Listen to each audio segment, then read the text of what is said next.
கொடையை தூக்கு.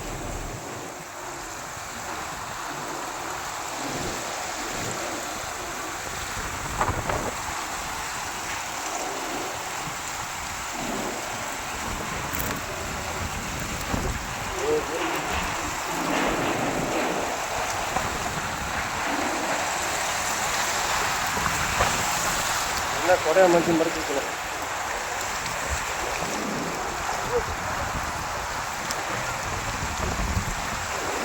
ஏ Moni filter apart பிளாட்டுக்குள்ளே போயிருச்சாண்ணா.